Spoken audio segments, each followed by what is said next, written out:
What are your strengths and weaknesses? Sir ये सबसे चूतिया सवाल है सर। सबसे पहले तो स्ट्रेंथ है ही नहीं। In English, please. I'm telling you. Why will I tell you my weaknesses? मैं आपको अपने स्ट्रेंथ वीकनेस के नाम पे बताऊंगा। You know, जैसे English. I'm a perfectionist. मैं वर्कोहॉलिक हूँ। मैं इनोसेंट। English. चुप बैंक क्या लौड़े? क्या इंग्लिश इंग्लिश इंग्लिश लगा रखा है बे? 4 साल का था मैं जब मेरे पापा जबलपुर में किसी हलवाई के यहाँ काम करते थे।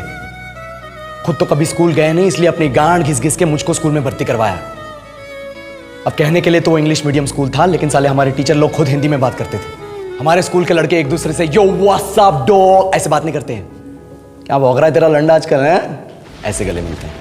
किसी तरह रट्टा मार मार के 10th तक पहुंचे तो पता चला कि जिंदगी में सफल होने के लिए एक ही तरीका है और वो है इंजीनियरिंग। सब यही कहते थे, माँ बाप, टीचर लोग, गली का वॉचमैन भी हमसे पूछता था, और भैया कैसी चल रही है आपकी तैयारी? भग बेंचो, तुमको क्या करना है? इसलिए हमारे स्कूल के बच्चे हम सब पहुंच गए बकरों की तरह। मैं IIT, मैं NIT।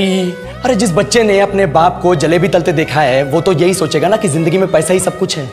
I did not choose this engineering life, sir, and neither did this engineering life choose me.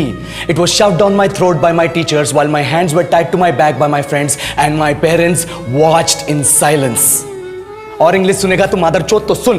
10th के बाद 2 साल लग गए इस कॉलेज में घुसने के लिए, कोचिंग में निकाल दिए। ना कुछ खेले ना कुछ सीखे, और 2 साल बाद जब यहाँ पहुंचे तो पता चला कि बड़े शहरों के कॉन्वेंट स्कूल के पढ़े बच्चे जब अंग्रेजी में बात करते हैं तो मरे हुए फूल भी खिल उठते हैं। आहा, हवा में ऑक्सीजन की मात्रा बढ़ जाती है इनकी अंग्रेजी सुन के। और पूरे कॉलेज की लड़कियां इन इंग्लिश स्पीकिंग लड़कों को अपना जीवन साथी .com मान चुकी है। तुझे क्या लगता है?